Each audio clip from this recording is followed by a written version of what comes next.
Welcome, ladies and gentlemen. Once again, the Badlands are going to be home to the Savage Wa of the Greenskins in this Warhammer World Championship matchup between vicioussatsuma controlling his beloved Greenskins, and we have ÄlHalcøn on the Wood Elves for our first match of this best of three series in round 2.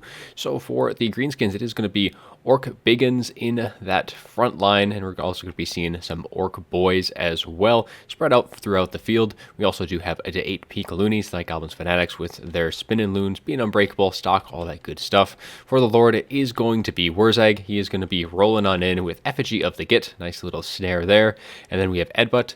We also have Brainburster and Gaze of Mork. So both Edbutt and Brainburster can be good against kind of that low armored infantry and the units of the Wood Elves, especially against like archers, for example, really kind of blowing up their backline units. And then also we will be having a Night Goblin Shaman coming in with Wand of Jet as well as the Vindictive Glare spell. So just a little bit extra Winds of Magic on top of Wurzag, who does have his Bonewood Staff as well, which we'll quick go over the items on that. So we have a Squiggly Beast, and then there's that Bonewood Staff, which when casting gives plus 18 charge bonus, 12 melee attack, which is actually really considerable, especially with all the cheap spells that he's rocking. And yeah, that Squiggly Beast, even more power regen, so lots of magic coming from Wurzag and that Night Goblin Shaman. So there should be some good fun on that side. On the flanks, we will be having quite a bit of mobility, as we have 4 Scum Spider Riders mixed in with a Goblin Wolf Rider Archers. So the same set of these on both flanks here. So we're going to see a total of 4 Scum Spider Riders and 2 Goblin Wolf Rider Archers. And we also are going to be seeing some Forest Goblin Spider Riders, the melee unit, off into the distance as well, kind of in that back line. Going to be providing some nice roaming mobility. And all of those guys are going to be on those double silver chevrons. So we're going to be having a little bit of extra just melee potential with those dudes. So for the Wood Elves now, we do have Dryads in that front line, going to be having their magic attacks, kind of maybe expecting to see some Savage Orcs because they will be able to bypass their physical resist with those magical attacks. But we are also going to be seeing some Treekin. Now this is not necessarily a unit you're going to be seeing too often, especially kind of in this matchup, because all of these guys have a very sturdy, stout defense. So they have 90 armor. They have really good leadership as well. They actually have some pretty decent weapon strength to boot, and with the Firebark Elders, they do give a little resistance against flaming attacks. But I guess against the Greenskins, you're not going to be seeing a whole lot of that on that front. We're also going to be seeing an Ancient Tree Man for the Lord coming in with Earthblood and Regrowth. Also is going to be rolling in with that Call of the Woods, so plus 5 melee attack and an AoE around him, and the Power Stone for a little bit of extra magic regen and power reserves in that for a little charge on that. We have some Glade Guard with Hagbane tips, and we have some Starfire Shafts as well. Just one of the Starfire Shafts, and usually that is what you're going to be seeing a bit more of, considering the prevalence of the Trolls and the Grom in particular in this matchup. But there isn't really going to be any of those on Satsuma's army, so really only having one of them is not going to be too big of a deal here. And the 2 Hagbane tips going to be giving some nice poison and magic attacks as well, so that we'll be able to bypass, would have been able to bypass the physical resist of the Savage Orcs, but none of those going to be on the field. And in the backline, we do have some Glade Riders or Spears, just for a little bit of roaming mobility, help screen out all of the Force Goblin Spider Riders. Cheap mobility to do it. You don't really need the Wild Riders for that particular job.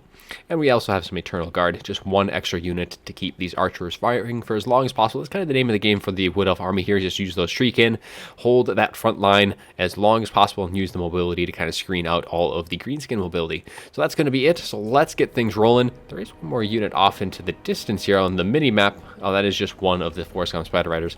So let's get this thing rolling. Both armies are going to be kind of slowly pushing up. The mobility of the Greenskins going to be trying to get as probably much of a surround off as they can. They're going to be using this hill here to kind of just approach a little bit unseen. Going to be keeping these guys, since they are all hidden here when they are down there, because the Wood Elves don't have any line of sight in that particular direction. But the Wood Elves do know they're there. They're going to be reforming their ranks. Glade Guard, Treekin, Dryads, all going to be forming up on their right flank here. Going to be expecting the approach of all of this quick Greenskin mobility and skirmish. But they are just going to be trying to push in on the back. We do have some more Force Goblin Spider Riders just trying to get into that back line, put some pressure on here, draw the attention of the Wood Elves in different directions, and just force them to kind of engage on both fronts here. That's just really kind of what Satsuma likes to do here, is just kind of get that surround off and then collapse on all fronts at the same time. So he's going to be very patient with the rest of his army here, just staying out of range of the archers as he slowly moves into position with everything else on the field. But all these Glade Riders with spears going to be a lot of a is going to be a bit of a difficult thing getting past. There are a lot of cheap mobility, and of course all the archer fire, the Eternal Guard, and the Treekin on that front as well. But in terms of infantry, the Orc Biggins with the Orc Boys should be able to beat the Dryads. And of course, the Treekin is going to be a different story altogether.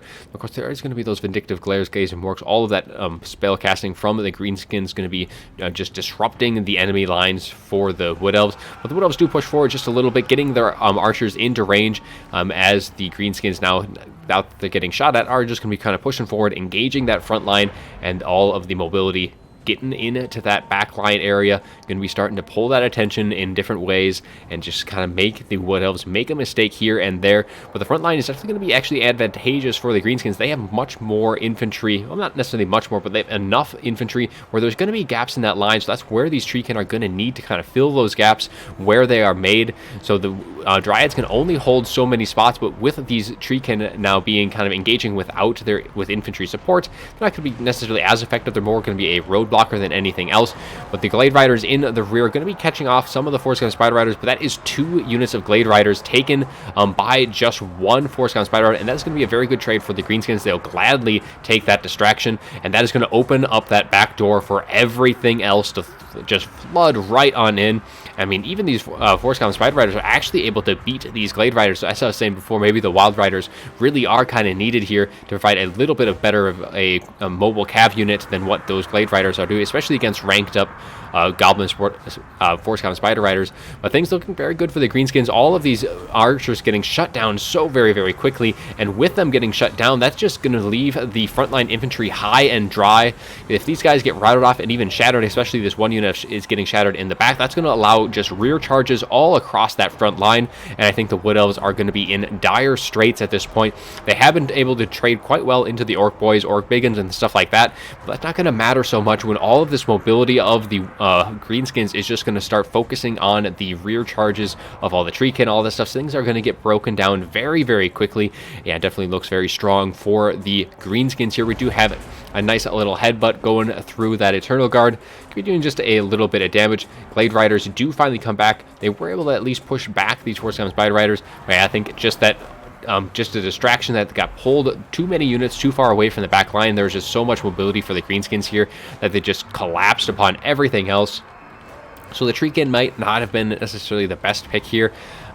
Just they needed probably a little bit more in that back line, and having that Treekin, they're all lasting. That's one thing that they have been able to do. The Treekin are holding that front line, but the front line now doesn't really matter at this point. We are going to be getting a Gaze of Mork from Wurzag, going to be firing on in, making some good connection with that Ancient Treeman, and I think that the Night Goblin Shaman going to be next up in that department with its Vindictive Glare. Once they're going to be focusing down these Glade Riders, Hagman Tips, who have routed down the hills just a little bit. Yeah, things just not looking so great for the Wood Elves. Just way too much mobility left and not enough infantry to hold back the tides of the Greenskins, as the skirmishers are just going to have their way around the battlefield, going to be able to use up all of their ammunition with impunity. And I think, yeah, it's just going to be a matter of time at this point before the Greenskins just take full advantage of what they have on the field compared to what the Wood Elves have. Glade Riders getting so very, very low. Force Gun Spider is going to be able to rout them off. These guys are getting wavering as well. The only thing that's holding is, of course, the Ancient Treeman and the Treekin, who are holding that balance of power where it is at. They still carry quite a bit of weight in that department. We are beginning getting another Loon, just kind of going through, going to be hitting the Eternal Guard a little bit. Nice grouped up unit to be targeting. Not going to be doing a whole lot to that Firebark Elders, but at this point, yeah, it's just going to be a long, drawn-out slog of a fight, as everything else for the Wood Elves here getting routed off. Dryads do come back, but probably only momentarily. The charge of those Force Gun Spider Riders in the back going to be able to finish these off. All of this unit of Wood Elves being shattered off the field by the by the Greenskin mobility. And just left is these Glade Riders in terms of like just fast movers, things to help screen things out. But yeah, at this point is pretty much a done deal. Don't really see a whole lot of opportunities for the Wood Elves to get way back. Their flexibility has been pretty much crippled very quickly on in this fight, and there isn't a whole lot that they can even attempt to do at this point, and just try to just drag the battle out as long as they can. But as the longer this goes, the more spells that Wurzag and that Night Goblin Shaman are going to be able to use. They even get the wall off here, and yeah, at this point, losing one of the Treekin, going to be chased off by at least one of these units here. The Force Common Spider Riders coming back to probably do just that. The last of the Treekin as well, getting pretty low in terms of leadership, and more spells going the way of the Ancient Tree Man, getting the Power Stone off, but at this point that is going to be army losses. The Greenskins do win this fight in rather convincing fashion, despite it being a Pyrrhic victory. That initial engagements went exceptionally well for Vicious Satsuma, so update that scorecard to reflect that score there. So he is going to be up to an early 1-0 lead. We'll take a look at all of the battle report here for both sides. So for the Wood Elves, the front line for the Dryads just really not doing all too well. They got beaten down pretty quickly by the Orc boys and all the archers. I think that's kind of the biggest thing, is these guys got shut down. They were not able to use up much of their ammunition and took a ton of damage. One of the Glade Riders did actually do quite well, 850. And even the Treekin were able to hold that front line, but they just needed a little bit more in that back line. And as it turns out, the Glade Riders with spears do not do well against ranked up Force Common Spider Riders, and that's probably why Vicious Satsuma went with that. He's probably experienced that engagement before, and having those guys nice and ranked up at least to 5 by the looks of things is enough to win against those Glade Riders in melee, especially considering they all do have poison. So that was a big plus in that side. Rest of the units just kind of quickly go over those. Things got pushed off so very quickly that there really wasn't a whole lot of time to generate a ton of value, but the Orc Biguns, they did actually very, very well against the Dryads, and without that archer support that got taken out of the picture so very early on, there wasn't really anything that could really whittle them down more than they did. Even the Orc boys were doing a lot better than the Dryads on that side. Night Goblin Shaman only getting 10 value. I think he may have had one Vindictive Glare that kind of did a glancing shot against the Ancient Tree Man, but otherwise it was mostly there for that power recharge, getting that Bonewood Staff passive off from Wurzeg, so he was able to generate a nice bit of melee defense, charge bonus, all that good stuff when he needed to. So that was a very good first fight. So let's get right on into Game 2 of this Best of 3 series right after this. ÄlHalcøn, the loyal follower of Nagash, will be leading the Restless Dead of the Tomb Kings in this Game 2 matchup between Vicious Satsuma and ÄlHalcøn. So Vicious Satsuma will be on the Tomb Kings, and ÄlHalcøn will be on the Lizardmen. Now, traditionally a Tomb King favored matchup. The Lizardmen still have many different ways to be going about it, but for the Tomb Kings, they are going to be bringing some Skeleton Spears with some Skeleton Warriors mixed in for that front line. The secondary infantry line is going to be Tomb Guard, the Capra Guard, which is a very dangerous unit to the Lizardmen. Without any good tools to deal with them, they'll be able to put quite a bit of a pain onto the infantry of the Lizardmen. Also have another unit, Tomb Guard, for the Lord, of course. It is ÄlHalcøn the Black. He is going to be bringing Spirit Leech, My Will Be Done, as well as he does have the Curse, followed with the Libra Mortis, the Staff of Nagash, and the Tomb Blade of ÄlHalcøn. So pretty standard stuff for his kit. In the back is going to be another Skeleton Spearman protecting a Casket of Souls. And then we also have some Ushapti Grapo. For the mobility, it is going to be 3 Skeleton Horse Archers going to be deployed up front with a Nehekran Horseman as well to help kind of screen things out. And that's going to be it for the Tomb Kings. For the Lizardmen, on the other hand, we do have Skink Cohort for that front line. Very cheap infantry, just pretty much there just to kind of muck things up. They're not really going to be able to do a whole lot even against just regular Skeleton Warriors. But for the heavy hitters, it is going to be Stegodon. So Stegodon's going to be firing away at long range. They do have 360 range versus even like the Ushapti Grapos, which only have 255. So they will be just kind of trying to focus down like Ushapti, the Casket of Souls, a rather good sniping tool. They can be rather inaccurate, but against a Casket, it is a big enough target where they should be able to make some decent connections with it. We also have some Sara Scar veterans as well on their mounts here, so they are going to be having bonus versus large and armor piercing. So like even against like ÄlHalcøn, it's going to be very good against them because they do have some nice decent speed as well with 68. And if there would have been any larger targets such as like Sphinxes or something of that nature, they would also be a nice little tool against those guys. For this Lord, it is going to be a Slann Mage Priest of Life. It can be rolling on in with Earthblood as well as Regrowth, and then we do have the Blood Statue of Spite, which gives a nice little bit of damage to an enemy unit. So against like Capra Guard, could be a nice little tool to be whittle them down bit by bit. We have Aura of Quetzal, which does give 30 armor and 24 melee defense to affect allies in range. And then there is going to be a Shield of the Old Ones and its Bound Banishment. For the rest of the troops, we do have some Red-Crested Skinks. and the cohort of Sotex, which is unbreakable, some more armor piercing, and of course they both have poison as well, which will help in any engagement. And then there is going to be some Cold Blood Riders roaming in the back line, but that is going to be it for the Lizardmen. So let's get things rolling. No Pterodon play today, as normally those Sepulchral Stalkers on the Lizardmen or on the Tomb King side would be pretty good deterrents against those, and Pterodon play is actually a very good one used tool against the Tomb Kings, because really that means they have to focus pretty heavily on them, because with like rock drops and stuff like that, they can really just focus down like caskets, Ushapti and stuff kind of like that, really kind of muck things up. But right now they are going to be relying instead on those Stegodons, and they are going to be targeting that Casket of Soul. And really with what the army has brought, the Casket of Soul doesn't have any super good targets. Really the cohort of Sotek and the cavalry are probably one of the better targets to be using. There is a spear unit on the Tomb King or on the Lizardman side, but really there's not the Legion Chakra, but it has to have missile resist ability. But both of those Stegodons are just putting such a major hurt onto that Casket of Souls early on. Their shots are just connecting. Every single one of them is making a good solid hit, and is taking off quite a bit of HP. Though the shots from the casket is doing some nice decent damage to those skink cohorts, going to be really whittling them down, making the job of these skeletons even easier than before.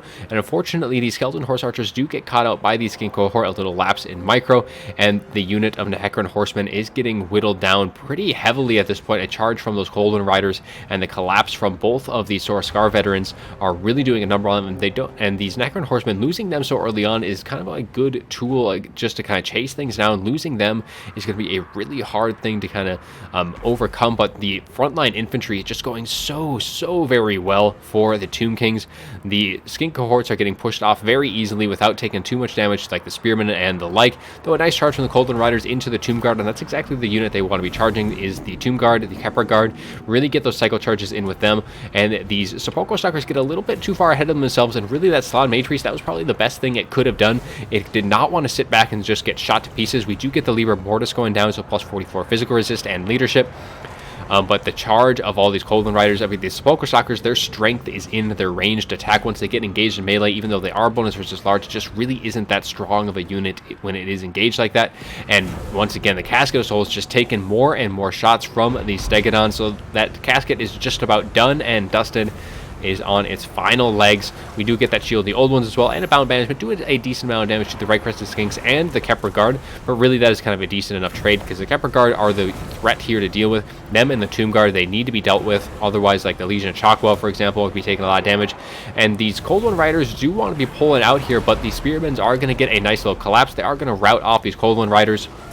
And the Stegodons, now having finished off that Casket of Souls, is going to be charging in, and that has bought time now for the Scar Vets as well to get into those Ushapti Great Bows, and they will be able to take them down very quickly, because they are bonus versus large and armor piercing, all of which is very good against those guys. And the center engagement is going pretty decently for the Lizardmen as well. Both of these Stegs are going to be very hard to bring down without the Ushapti Great Bows in support, and now that all these Sepulchral Stalkers are so caught up in melee, they need to pull back, they need to retake this higher position here, and then start firing in on the Stegodon into that Slan and deal with things that way. And Earthblood does go down, healing up all of these Lizardman units, so the Slan, the Legion of Chokwa, all that good stuff, and in comes Red Crested Skinks once again.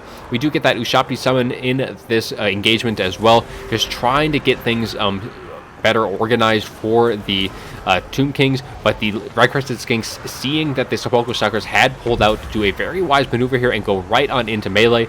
But the Scar Vet as well, charging right on in, having just left the other unit to be dealt with by the other Scar Vet, is going to be trying to deal with the last of the major threats to the big dinos.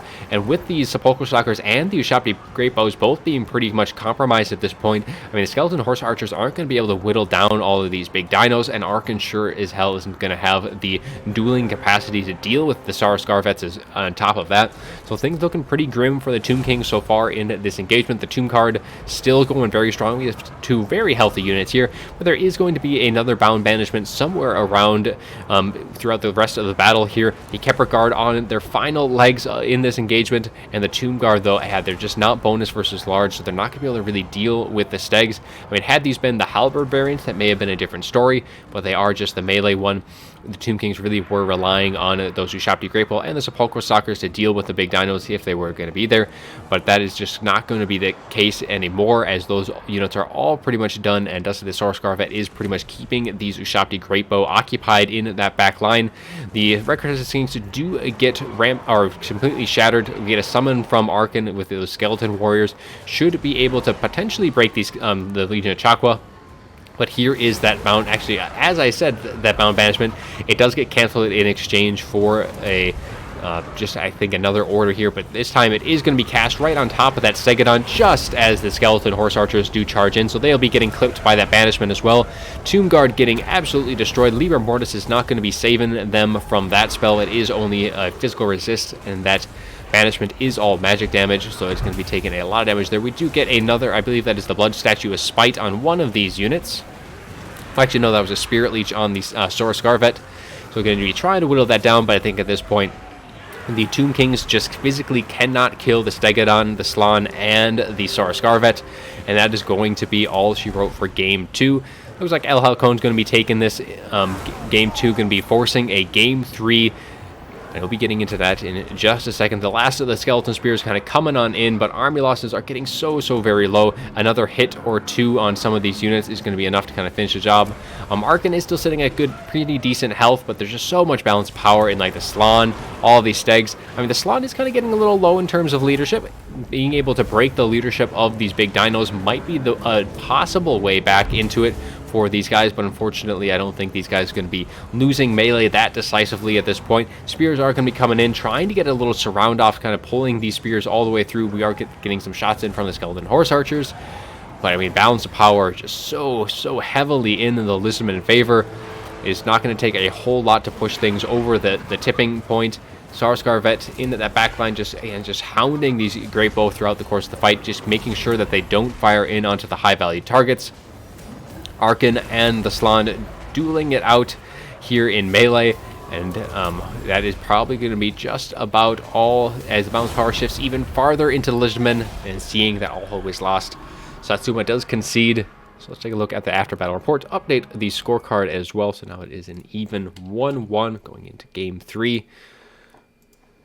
So for the Lizardmen side, the Stegs doing some very nice work, 1500 and 1300, pretty much making that casket a non-factor in this engagement.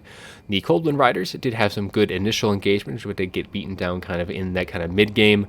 Rest of the units not doing anything too ridiculously well, but also the plays with the Sauruscar Vet, even though they didn't generate a lot of value, were able to deal with like the Ushabti Great Bow, for example, and the Sepulchral Stalkers, making sure that those things weren't firing where they needed to. And then we, of course, we had the Slann as well, getting 2100 for a life Slann. That is pretty damn good. Those banishments doing a ton of damage, and even his melee attacks were actually doing some decent work to boot as well. On the Tomb King side, as I was saying before, casket, not really all too good. Only 230, very much not paying for itself. Sepulchral Stalkers actually did get 850, though I think their use was just a little bit more too suboptimal here, because they needed to have that distance. They are not a melee unit, despite being like bonus versus large, as I was saying before. Their strength comes in their ranged attacks. They have amazing burst damage, and they just didn't have enough time to really use that to the best of their ability. Otherwise, the Skeleton Horse Archers is providing a constant fire throughout. Losing the Attacker Horseman as well didn't really help too much. The Kepler Guard getting nuked pretty quickly, and even the rest of the Tomb Guard did not pay for itself in terms of value. ÄlHalcøn only getting 1000 as well, so just a little too lackluster. And I think really just kind of came down to like the Ushabti Great Bows and the Sepulchral Stalkers, even losing the casket with the army that the Lizardmen brought. That's not really the biggest loss, because I mean, they had, like, they could shoot at the Coldwind Riders, the Legion of Chakwa, for example, but for the most part, like, you're not going to get a whole lot of value shooting into Skinks, and the Sepulchral Stalkers and the Ushabti Great Bow really just needed to be free for just a little bit longer, and it could have been a different story in the end. But alas, that is not going to be the case. It is going to be 1-1. Let's go right on in to Game 3. The rickety Skaven Engineering is going to be on show today for the Skaven as they face off against the Bretonnians in Game 3 of this best of 3 series between vicioussatsuma and ÄlHalcøn. We'll, of course, have vicioussatsuma on the Skaven, and ÄlHalcøn will be commanding the Bretonnians. So for the Skaven side, it is going to be Skaven slaves in that front line, and then they are going to be having a few spears in that backline going to be protecting against any charges from the Bretonnian cavalry.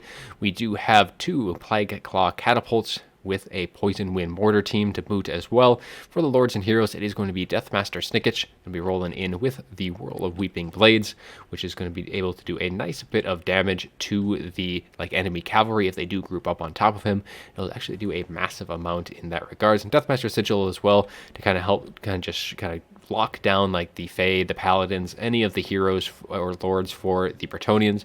And then we also have an assassin running in tandem with him, so we'll be able to provide a nice bit of hero and lord killing power between those two. And a Plague Priest is going to be here for their summons with Vermintide and Pestilent Birth. Going to be getting some Plague Monks and Clan Rats onto the field. For bit of mobility, we do have some Rat Ogres going to be protecting these Plague Claw catapults, and with a nice little counter charge that actually can trade decently well into enemy cavalry. And that's pretty much what they're going to have to do. Once the cav comes in, they'll just charge through their own lines, and that's going to be where they're going to provide the most value. On the flanks, we do also have some Wolf Rats with poison on that one side for some nice quick mobility and a little extra poison to be throwing into the engagements. But that is going to be it for the Skaven. Now for the Bretonnians, the Lord is going to be the Fey Enchantress running in with her Devil Paladins, a very common sight to be seeing her with. So what she is going to be bringing, she has, looks like Earthblood is all she's going to be bringing for her spells, just getting some nice AoE healing. And then she has the Mist of the Lady, of course, for that kind of Mortis Engine Drain with -5 melee attack in an AoE around her. Arcane Conduit, Paladin's going to be rolling in, just one of which is going to have that Guardian ability, giving everything a nice little extra physical resist. For the mobility is going to be double Grail Knights, a very expensive cav unit, and can be very, very risky considering the prevalence of Skaven weapons teams. Artillery and the likes will do a major amount of damage to these guys, but if they are able to get into the melee grind, they will be a fearsome foe indeed. Rest of the mobility is going to be some Knights of the Realm in this backline. Off on this side is the Defenders of Fleur-de-Lis, the Knights Errant ROR, and then we also have this unit of Knights Errant on that side as well. For the front line is going to be a very wide infantry build, so we have a couple of peasant mobs. For center ranks is going to be Spearmen at Arms, 4 units of those, already taking quite a bit of damage from those Plague Claws, and then some more peasants on the far flank. For the archers, we do have some Pox Arrows, 1 unit of Fire Arrows and another Pox Arrow, so just kind of get some nice extra damage from these fire, and then of course the poison into these engagements is always nice to be having. But that's it for both sides, so let's get things rolling. Plague Claws already firing away, doing a nice bit of damage and getting very close to routing off these peasant bowmen with Pox Arrows very early on, and the Poison Wind's going to be starting to fire in, hitting the Defenders of Fleur-de-Lis, getting that Poison Wind on top of them, doing a nice little bit of damage over time here as they just kind of slowly whittle them down. And the Bretonnians need to be very careful about grouping up their cavalry here, because these Poison Wind shots will do a massive amount of damage if they're able to hit multiple units, and already taken off like a quarter of the HP off these Defenders of Fleur-de-Lis. Rest of the shots now going to be raining in, trying to get rid of these peasant bowmen, and that's really probably going to be the shots for the most part, unless these cavalry provide a nice, decent option. They'll be trying to just eliminate all of these peasant bowmen with across that back line, and just a volley or two might just be all it takes to do that. Another volley just going to be going into these retreating unit of peasant bowmen. The shots will be landing in, and that might be enough to actually just shatter these guys off, especially with that Plague Clock going in just for good measure. But in comes the Grail Knights, very elite cav, but they are kind of doubling up right here, so they're going to be charging together, and that is going to provide a nice bit of opportunity. Rat Ogres might want to be charging in as well, but they will be pulling out very, very quickly, as is the rest of the Defenders of Fleur-de-Lis. Some Poison Wind shots are going to be clipping them as they do pull back, and a second unit and a third unit even of peasant bowmen getting about ready to waver here. These guys are able to stabilize just in the nick of time, might get a shot or two off, but as the artillery once again fires through, but they're going to be getting some nice damage, focusing down the Poison Wind mortars, and the front line is going to be under dire straits as all of the cavalry is engaging. Rat Ogres do get a nice charge through, though a Earthblood does go down to try and counteract that damage. And it looks like in the center ranks, we still have the Deathmaster and the Assassin staying out of the fight for the most part. The Plague Priest is going to be waiting in the back as well, just getting some nice summons in, and they're going to be needing some summons pretty soon. This front line is not going to be holding long. The center ranks is buckling very, very quickly. The Skaven Slaves and the Clan Rats, the Poison Wind Mortar Crew being forced to pull back through their own lines, and that is going to leave them vulnerable in that back line. But the Bretonnians right now focusing solely on that frontal engagement, as everything is just piling on in. The Council Guard, though, the Stormvermin with halberds holding very, very strong. They are elite halberd units, good armor, bonus versus large, unbreakable is the key thing here, and they will be holding that center ranks to the bitter end. And that's going to allow these Rat Ogres to fight in an advantageous position. You are going to be seeing some Knights of the Realm start to try and circle around, chase off some of these routing Skaven, and potentially get into these Plague Claws in the rear here. But we have the Assassin, and both of the Assassins now starting to get in, but this just absolute mass of units here. This is where those Poison Wind teams, if they fire into here, they're going to generate so much value. The Assassin with its rival Hide Talisman, going to be popping on off. Minus 40 melee attack to all these units. The Assassin is going to be driving on in as well. With Snickets, so they're going to be trying to get on top of like the Paladin, anything here, but things definitely looking pretty shaky on the Skaven side. Lots of things routing, though the backline, everything does return, and just a mass rout on the Bretonnian side as well, though their initial charge just not quite enough to hold. All the peasant spearmen and arms just not able to hold, but all of the cavalry still very alive and well, going to be getting in, just making a nice bit of a surround off on the Skaven formation. But things are not over just yet. They are able to rout off the Poison Wind Mortar team, which is a major loss for the Skaven side, but we do have the Plague Priest going to be getting another summon in, this time with Clan Rats, as we get that Deathmaster Sigil onto the Fae, and getting that Deathmaster on her is going to be very helpful. Getting rid of her, get rid of that Drain, because with that Drain gone, getting rid of these Council Guard is going to be a lot harder to do. So that is kind of going to be the target number one for the Skaven at this point, is get rid of that Fae Enchantress, and then like the Whirl of Weeping Blades can really help with all the cavalry to boot as well, especially considering like the Poison Wind teams are all gone. The Rat Ogres are going to have to carry a lot of their weight with that, and I think that is that Whirl of Weeping Blades that I was talking about before. We do hear that go off, doing a nice bit of damage to the Grail Knights here, as well as the Defenders of Fleur-de-Lis. And the Plague Priest, though, is in a bit of a tough spot right now, taking a bit of damage. Wavering, getting a summon of Clan Rats onto the field. The Fae was able to escape the Deathmaster and is going to be pulling out, though the Paladin is going to be stuck in with that Assassin to boot. Though just that constant drain around just going to be draining. Like the Council Guard in particular is the big unit to be draining here. All of the units in the back line slowly just kind of getting cycle charged by these Knights of the Realm this way and that. And all of like the Plague Claw Catapults, for example, one of the units has returned. At this point, there's not going to be any just conceivable way for them to get back on their artillery pieces and start firing again. And the Deathmaster, though, able to do some nice bit of damage. One of the Paladins does get put to rout, and now they are going to be able to double team the other one, whose leadership is plummeting fairly quickly. Bounce power now actually is slightly in the favor of the Skaven, though we are going to be getting some Peasant Bowmen with Pox Arrows, getting some poison into this engagement, as both of the Assassin and Fae Enchantress, seeing the danger they are in, losing a lot of their cavalry support, as well as one of the Paladins as well, just going to be making sure that they stay out of this engagement. The Wolf Rats with poison are now coming into the play. I don't think they've even engaged with anything at this point, unless they've just been chasing things off in the backside of the battle. They will be charging right on into these Grail Knights, and with their poison, they might just be enough to get them to rout. Though if they get countercharged by these Knights Errant, they might just get routed themselves, but they are able to shatter those Grail Knights, and that is going to be a very good thing there. It might just be worth it getting them pushed off here, because the Knights Errant do get that charge, and with the Wolf Rats, they have just so abysmal leadership in general. That is going to be a major plus side, or a major help getting rid of that very quick mobility for the Bretonnians, though, I mean, they are losing a lot of their support as well, and with all of the Skaven coming back, there is just so many Skaven slaves and Clan Rats just all just kind of condensing here. And as long as the Assassin, the Plague Priest, and the Council Guard all stay nice and close together, that Council Guard will be given that Guardian to all three of those heroes, and is going to be getting a very hard thing to crack. And actually, the Plague Claws are back online. As I was saying before, I thought that they wouldn't be able to do so, but with that pocket finally cleared up over by this other one, just all of these dead bodies just surrounding this mosh pit, that they're able to reform their lines to the most part around these Plague Claws, and are now going to be able to fire in, shattering the Defenders of Fleur-de-Lis, and now are going to be able to turn their attention elsewhere. However, the Knights do get a nice charge into them, and of course there is still the Paladin coming back on in. And actually, did I miss the... Actually, no, here they are. Fae and the Paladin must have been chasing something off, are going to be returning to this engagement now.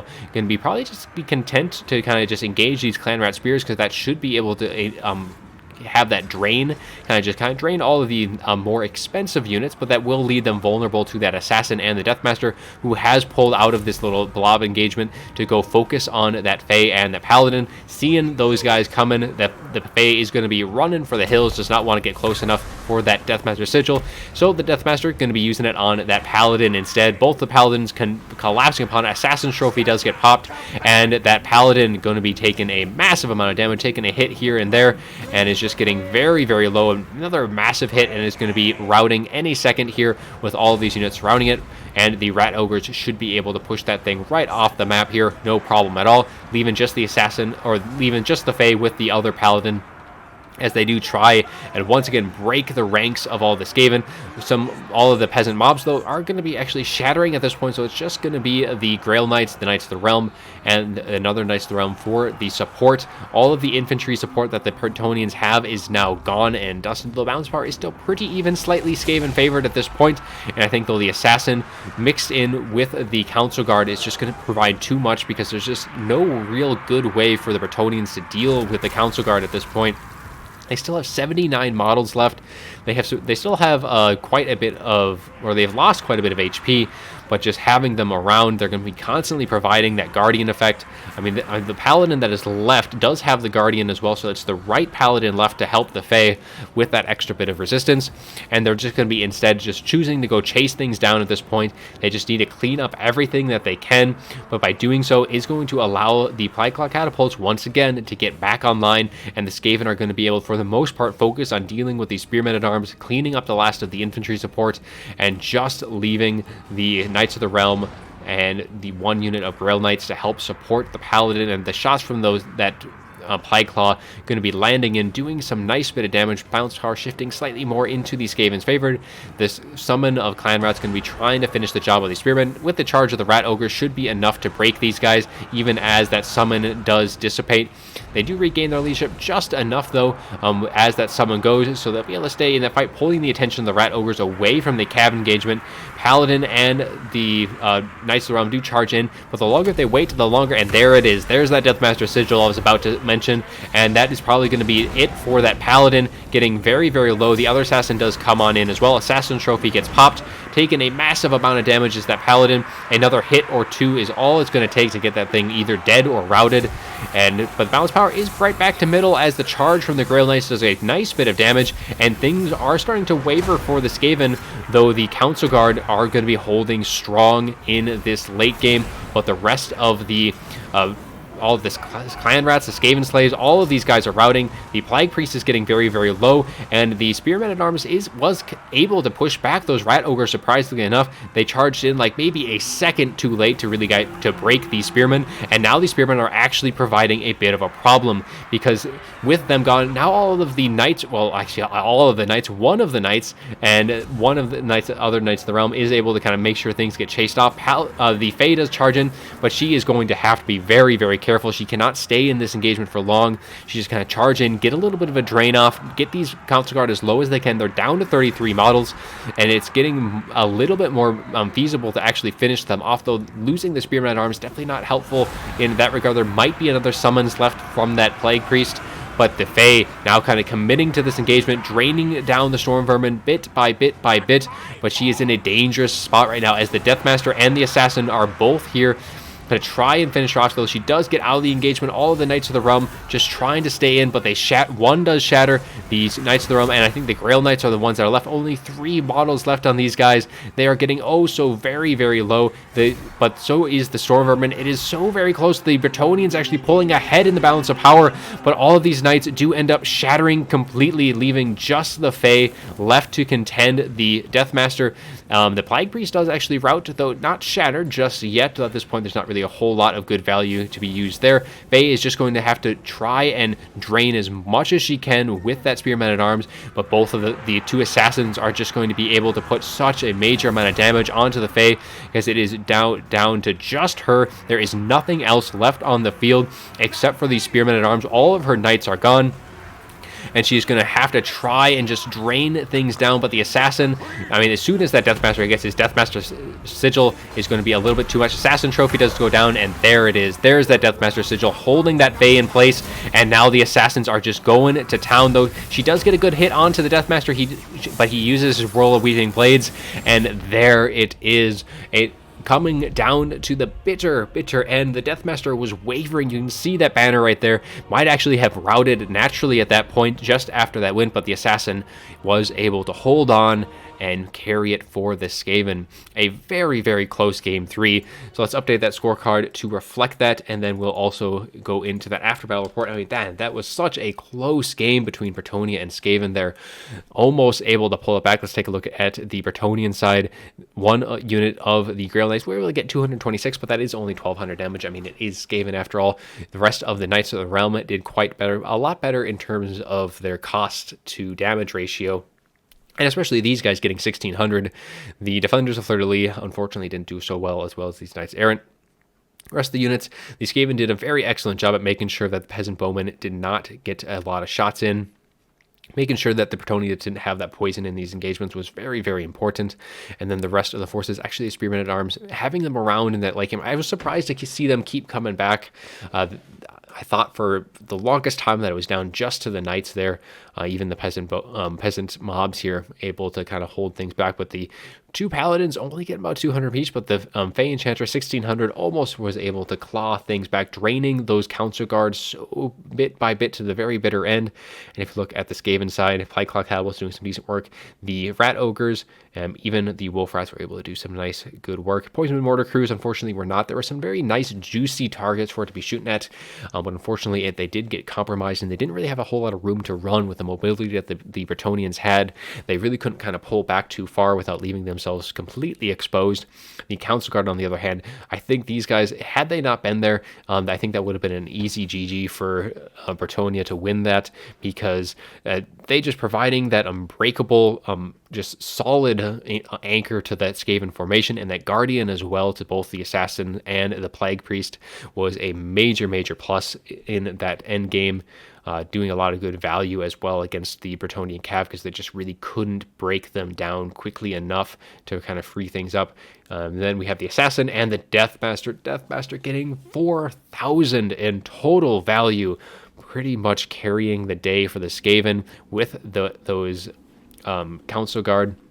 So yeah, the Deathmaster Snickage was able to just delete the Paladins, do a ton of damage to the Fae, and really, though, I think a lot of that damage was from the Whirl of Weeping Blades, was able to do a ton of damage to the Grail Knights, and I think that was kind of the big, that ability alone was able to kind of clean up so many units and do such a good amount of work. But that is going to be it for the series. A very well-fought best of 3 series for the ending of the round 2 of the Warhammer World Championship. And that's all I'm going to have for you today. I do hope you enjoyed the video. And as always, have a good one.